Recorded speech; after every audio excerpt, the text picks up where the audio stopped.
ಅಸ್ವಸ್ಥತೆಯಿಂದ ಮಲ್ಯ ಆಸ್ಪತ್ರೆಗೆ ದಾಖಲಾಗಿದ್ದ ಶಿವರಾಜ್ ಕುಮಾರ್ ಇದೀಗ ಡಿಸ್ಚಾರ್ಜ್ ಆಗಿದ್ದಾರೆ. ಮಲ್ಯ ಆಸ್ಪತ್ರೆಯಿಂದ ಹೊರಬಂದು ಅಭಿಮಾನಿಗಳು ಹಾಗೂ ಮಾಧ್ಯಮವನ್ನು ಉದ್ದೇಶಿಸಿ ಮಾತನಾಡಿ, ಜಿಮ್ ಮಾಡುವಾಗ ನನಗೆ ನೋವು ಕಾಣಿಸಿಕೊಂಡಿತ್ತು. ವೈದ್ಯರು ನನಗೆ ಆಂಜಿಯೋಗ್ರಾಮ್ ಪರೀಕ್ಷೆ ನಡೆಸಿದ್ದಾರೆ.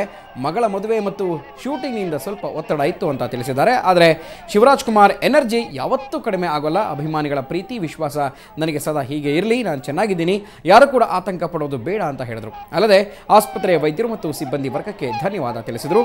ಅಲ್ಲದೆ ಇದೇ ವೇಳೆ ಶಿವಣ್ಣನ ಅಭಿಮಾನಿಗಳು ಹೂವಿನ ಮಳೆಗರೆದು ಹರ್ಷೋದ್ಗಾರ ಹಾಕಿದರು. ಅಕ್ಟೋಬರ್ 6ರಂದು ಮಲ್ಯ ಆಸ್ಪತ್ರೆಗೆ ಶಿವಣ್ಣ ದಾಖಲಾಗಿದ್ದರು.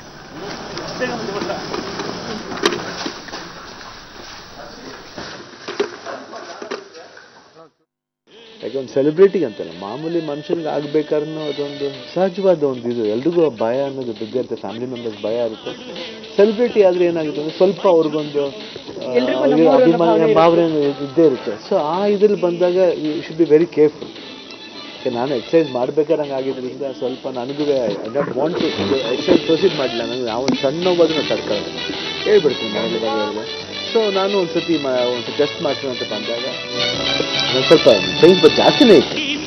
ಯಾಕೆ ಹೇಳೋದು ಡಿಸ್ಪೈಟ್ ಹೆವಿ ಪೈನ್ ಅದು ನಾನು ನೆಗ್ಲೆಕ್ಟ್ ಮಾಡಲಿಲ್ಲ. ಬಂದು ಡಾಕ್ಟರ್ ಹೋದಾಗ ಜಸ್ಟ್ ರೂಲ್ ಔಟ್ ಏನಾದರೂ ಹೆಚ್ಚಿಗೆ, ಯಾಕಂದರೆ ಹಾರ್ಟಿಗೆ ಸಂಬಂಧಪಟ್ಟ ವಿಷಯ ಆಗಿದ್ದ ನಾವು ಸ್ವಲ್ಪ ಯಾವಾಗಲೂ ಕೇರ್ಫುಲ್ ಆಗಿರಬೇಕು ಸ್ವಲ್ಪ. ಯಾಕಂದರೆ ಇದು ಏನಾಗುತ್ತೆ, ಎಲ್ಲೋ ಒಂದು ಕಡೆ ಇದು ಲೆಫ್ಟ್ ತಾನೇ ಹಾಲ್ತಿರೋದು, ರೈಟ್ ಇಲ್ವಲ್ಲ ಅನ್ನೋದೊಂದು ಭಾವನೆ ಬರ್ಬೋದು.